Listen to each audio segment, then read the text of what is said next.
હું ક્ષત્રિય છું. અરે ભાઈ પારણામાં ઘણા એમ કે સમાજ હું બંધાઈ દેવાનો છે. મને ઘણા એમ કે આટલા બધા આગ બબુલા ન થાવ, આ સમાજ કોઈનો થયો નથી, થવાનો નથી. અરે તું કોઈનો નથી થયો. મારો સમાજ તો મારો સમાજ છે.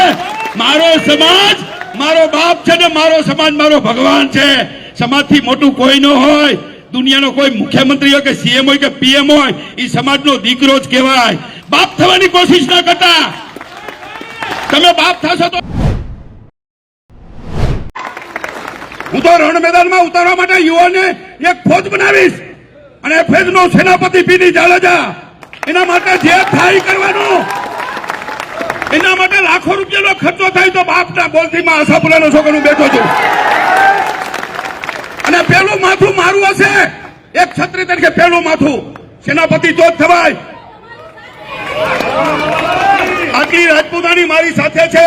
એક અવાજે ક્ષત્રિય સમાજે નો બનાવો હોય, ગાંધીધામ નો બનાવો હોય, કોઈ બેનના હાથમાં પર્સ જતું હોય, એ રાજપૂત પાછળ બરાબર છે પોતાનું મૃત્યુ પામવા માટે બરાબર છે એટલું જોર કરી લઈએ. સુરતની અંદર એક કિસ્સો હમણાં હતો. ત્યાં તો રાજપૂતોની આપણી સંખ્યા નથી, છતાં એક રાજપૂત જોઈ ગયો, બાકી બધા વિડીયો ઉતારતા હતા. બરાબર છે છરીઓના ખચાખચ ઘાથી મારી અને દીકરીને માન નાખી. એને બચાવવા માટે મોટરસાયકલ ઊભું રાખી અને પૂછ્યું તમે કોણ છો? હું ક્ષત્રિય છું. ક્ષત્રિય જ આ કરી શકે. હજી અમે ઈ જ ક્ષત્રિયો અમે છાના મના બેઠા છે એટલે એમ માનો છો કે અમારામાં દમ નથી? અરે અમે કમ નથી. દમ તો એટલો છે, પણ અમે એક નહોતા. વચ્ચે વચ્ચે જયચંદો આવી જતા હતા, અમને તોડી પાડતા હતા, અમને એક થવા ન દીધા. આપણને અત્યારે એક થવા દીધા. આ તો મારું ટેલર છે. મહાસંમેલનમાં તમને પિક્ચર રજૂ કરીશ. ટેલરમાં જો તમે સમજી જાઓ કે ને સાંજમાં તમે સમજી જાઓ તો અત્યારે તક મળી છે. શેના માટે? એક થવા માટે નહીં. ભાગલા ન પડવા દેતો. ગમે તેવા મેસેજ આવે, જે કઈ આવે, એક જ મુદ્દાનો કાર્યક્રમ. ભાઈ આ મેસેજ બંધ કરો, ફલાણાએ ડેમેજ કંટ્રોલ કર્યું. અરે ભલે કર્યું, ડેમેજ કંટ્રોલ કરવા વાળા ડેમેજ થઈ ગયા. આપણે નથી થવાના. તમે 24 કલાકથી મેસેજ, વિડીયો, ઓડિયો વાંચો છો. શું થયું? વિનાશકાળ વિપરીત બુદ્ધિ. ક્ષત્રિય સમાજથી કોઈ મોટું ન થઈ શકે. જય માતાજી, જય ભવાની. હું પૃથ્વીરાજસિંહ બાપાલાલ પરમાર, ગામ મારું મૂડી, રહેવાનું સુરેન્દ્રનગર, અને મારો મોબાઈલ નંબર 9712244511. હાલમાં જે પરસોત્તમ રૂપાલાએ ક્ષત્રિય સમાજ વિશે આવી વાત કરી છે અણઘડત, એની સામે ક્ષત્રિય સમાજ વિરોધમાં છે. ત્યારે જયરાજસિંહ એવું કહે છે કે હું સમાધાન કરી નાખું. ભાઈ તમને અધિકાર નથી. તમે ભયુના સમાધાનમાં ના પાડતા હતા અને કહેતા હતા કે સમાજની જરૂર નથી મારે. તો હાલમાં આ બાબતે તમારે કોઈ ચર્ચા કરવાની જરૂર નથી. અને તમે જે એવી વાત કરો છો કે ક્ષત્રિય સમાજમાં હું આગેવાન તરીકે, એ કોઈ દી વાત ન આવે હવે. અને જે તમે એમ કહો છો કે આપણા બાપ દાદાના માથા ઉધારી લીધા હોય ને આપણે ઘરે આવે તો આપણે થાળીમાં જમાડી, ક્ષત્રિય સમાજ નહીં હોય. પહેલાં કેસરીઓ કર્યો હતો ને હાલની સજાઓની કલમોની જોગવાઈ છે ને તો ક્ષત્રિય સમાજ હામી છાતીએ વેરવાર લે છે અને સજા કાપે જ છે.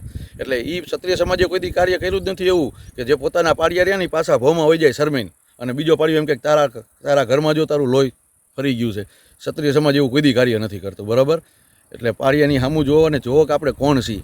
અને તમે જે વાત કરો છો બીજો પોઈન્ટ ઉપર કે મર્દ માણાના મર્દના ફાડિયા, તો બધા મર્દના ફાડિયા છે. તમે શું જઈ રહ્યા છીએ? બાકી કોઈ પણ મોટી તોપ કે ને ગમી વિશ્વની અંદર તોય અમે સામે ઊભા જ છીએ કે આવો કેસરિયા કરવા હોય તો અમે કરી જ છીએ. બરાબર? એટલે તમે એમ કહેતા હોય ટાઈમ, તો તમે કોઈ ટાઈમે હું મળવા આવી જાઉં. ટાઈમ અને તારીખ આપો ને. મોબાઈલ નંબર મારો આમાં છે. તમે ફોન કરો ગમે તેને. સુરનગર આવો ને તમારા કુટુંબથી પરિચિતમાં છો ને.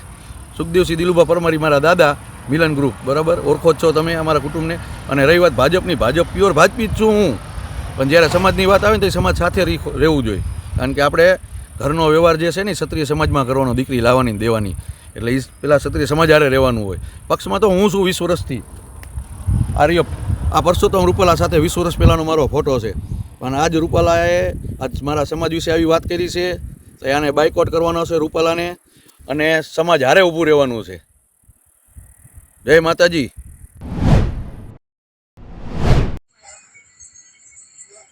હું આપણે જય માતાજી. ક્ષત્રિય સમાજ વિશે જે રૂપાલાજીએ જે ટિપ્પણી કરી છે અને જે કાલની ગોંડલની બેઠક થઈ એ મુજબ જે જયરાજસિંહ જાડેજાએ એમ કીધું છે સમાધાન થઈ ગયું, અને જે કોઈને જે કંઈ જવાબ જોતો હોય એ મને એને રૂબરૂ વાત કરે. તો જયરાજસિંહ જાડેજાને કોઈ સમાજનો હોદ્દો નથી આપી દીધો કે કોઈ પ્રમુખ નથી ક્ષત્રિય સમાજના કે એ સમાધાન કરે ને સમાધાન થઈ જાય એવી કોઈ વસ્તુ છે નહીં. બરાબર છે. જયરાજસિંહ જાડેજા એમ કહેતો હોય કે જેને જે ભાષામાં જવાબ જોતો હોય એ ભાષામાં હું જવાબ આપીશ. તો અમે ક્ષત્રિયો તૈયાર જ છીએ એમને જે ભાષામાં જવાબ જોતો હોય એ ભાષામાં આપવા તૈયાર માટે. બરાબર છે. અને આને રૂપાલાની ટિકિટ જ્યાં સુધી કેન્સલ નહીં થાય ત્યાં સુધી આ વસ્તુ રહેશે આંદોલન. આ દાળ મિલેથી કિશોરસિંહ ચુડાસમા, ગામ અણિયાળી ભીમજી ચુડાસમા આ બોલું છું. જે કંઈ થતી હોય વિધિ એ કરી લે. બરાબર છે. આપણે કોઈના વિરુદ્ધ છીએ નહીં, પણ ક્ષત્રિય સમાજ વિશે આવું ભાષણ દેવું અને આવી યોગ્ય અભદ્ર ટિપ્પણી કરવી અને જયરાજસિંહ ભાઈ પણ આવું કહે છે કે અમે તમારા જે ભાષામાં જવાબ જોતો હોય તો તમે કેટલાક માણસોને મારી નાખશો, તમે જે કંઈ હોય એ એટલે તમે અમારા મર્ડર કરી નાખશો. હું તમને એમ કહેવા માગું છું કે તમે અમારા મર્ડર કરી નાખશો તો કેટલાક માણસોને તમે મર્ડર કરી નાખશો એ હું તમને કહેવા માગું છું. બરાબર છે. તમે સમાજની વિરુદ્ધ ટિપ્પણી કરી છે અને આનો વસ્તુ રહી તમારા જયરાજસિંહ ભાઈ તમારે પણ માફી માગવી પડે આ વસ્તુ ઉપર કે આ વસ્તુ હું ખોટું બોલી ગયો છું. રૂપાલાજી તો માગશે પણ તમારે માગવી પડશે. જય હિન્દ, જય ભારત, જય માતાજી. મલાતજ મંત્રી ચરોતર રાપૂત સમાજ છેલ્લા ઘણા દિવસોથી જે તમે વાત કરી એમ પુરુષોત્તમભાઈ રૂપાલાએ સમાજ વિશે નિવેદન કર્યું છે. જે 562 રજવાડાએ અખંડ ભારતનું નિર્માણ કર્યું એ નિર્માણ ઉપર જો આવી અક્ષમ્ય ભૂલ કરતો હોય એક વ્યક્તિ કેન્દ્રીય કેબિનેટ કક્ષાનો તો ખરેખર આ સરકારોની ગંભીર ભૂલ છે. તાત્કાલિક સરકારે એની પર રાજદ્રોહનો ગુનો દાખલ કરવો પડે.